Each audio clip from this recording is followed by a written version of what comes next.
Now adjourned. L'honorable député de Laurier-Sainte-Marie.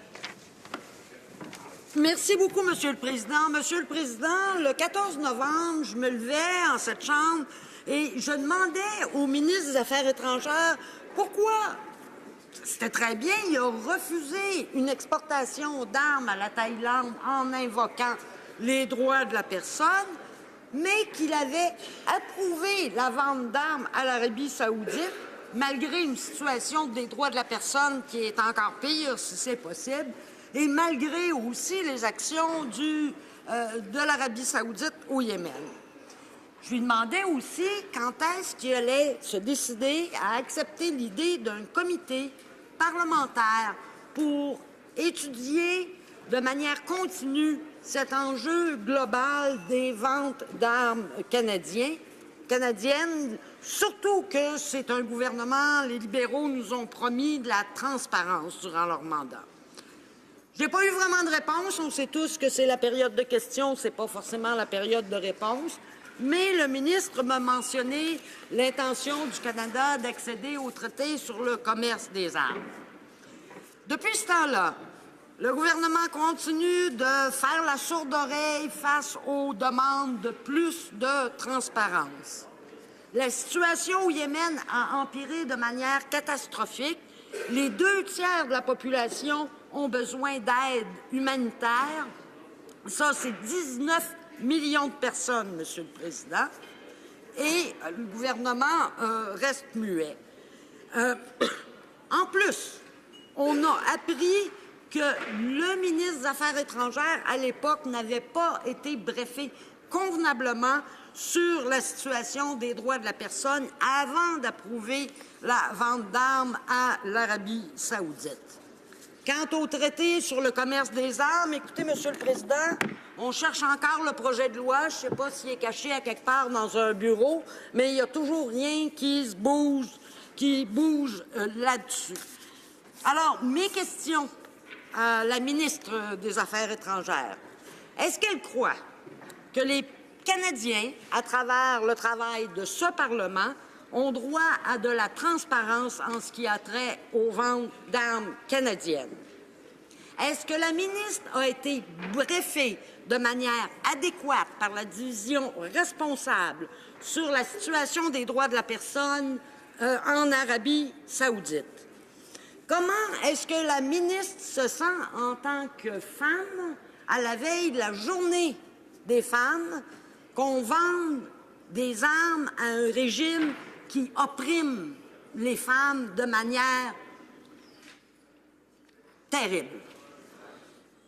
Est-ce que la ministre croit que l'Arabie saoudite a violé le droit humanitaire international au Yémen? Et si oui, qu'est-ce qu'elle entend faire à propos de ça? Et quand est-ce qu'on va finalement voir le traité, le projet de loi pour que le Canada accède au traité sur le commerce des armes? Merci beaucoup, Monsieur le Président.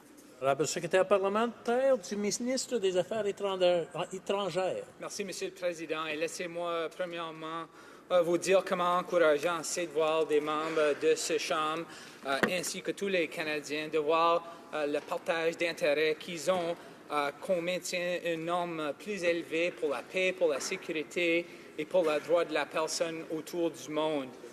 Mr. Speaker, regarding Canada's export regime, all applications for permits to export controlled goods or technology are carefully reviewed against the full range of Canada's defence and foreign policy interests.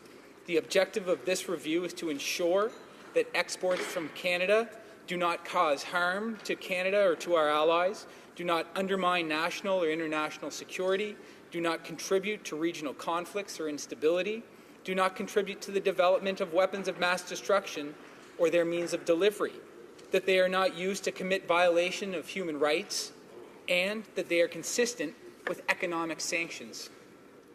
Our controls are in line with those of our allies and of our partners.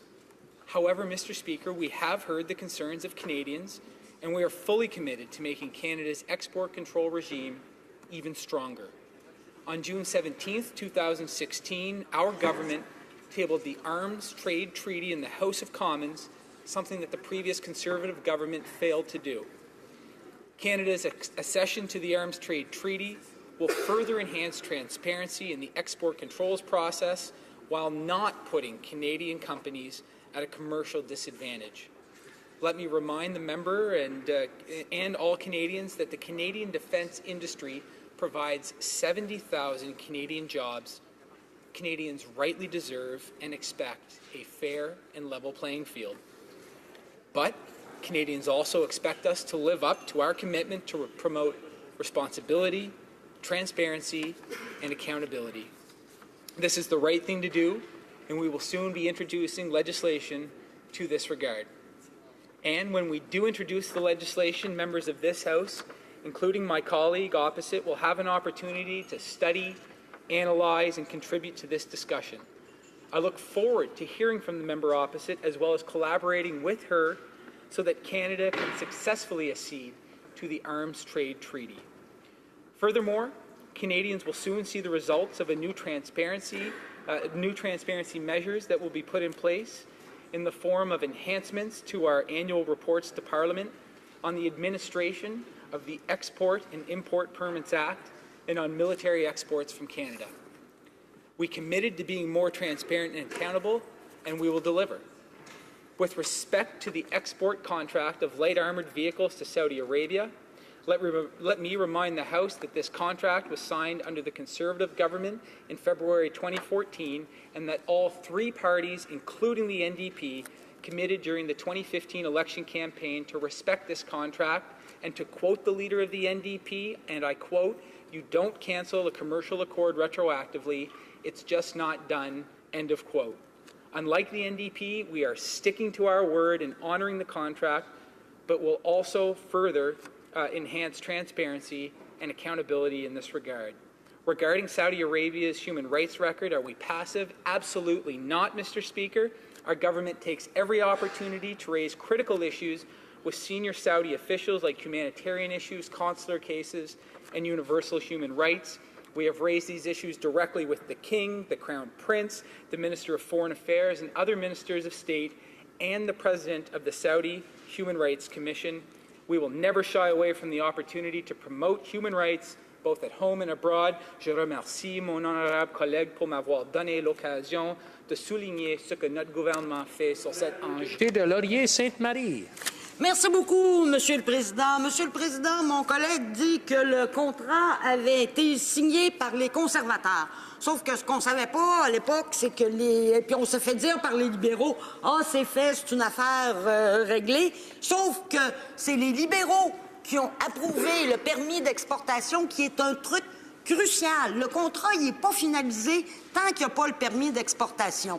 C'est pas une décoration de Noël, le permis d'exportation. C'est la dernière étape cruciale, et si on prend ça comme quelque chose de secondaire, ben c'est pas sérieux. Et tous les beaux mots à propos de normes plus élevées pour la paix et les droits de la personne ne sont que des mots creux dans un tel contexte.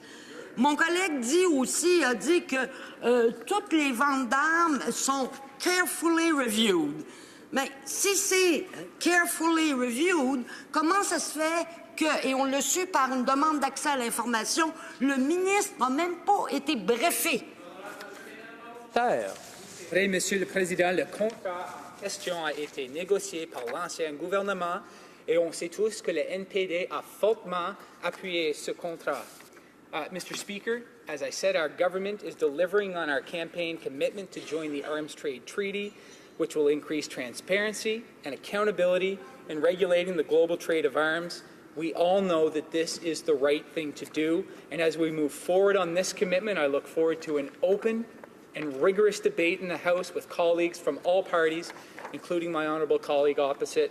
En ce qui concerne les droits de la personne, notre gouvernement a clairement exprimé notre position sur les droits de la personne. Ils font partie intégrante de notre politique étrangère parce qu'ils font partie intégrante de qui nous sommes comme Canadiens. Monsieur le Président, je vous remercie beaucoup pour l'occasion de se présenter ce soir. Merci beaucoup.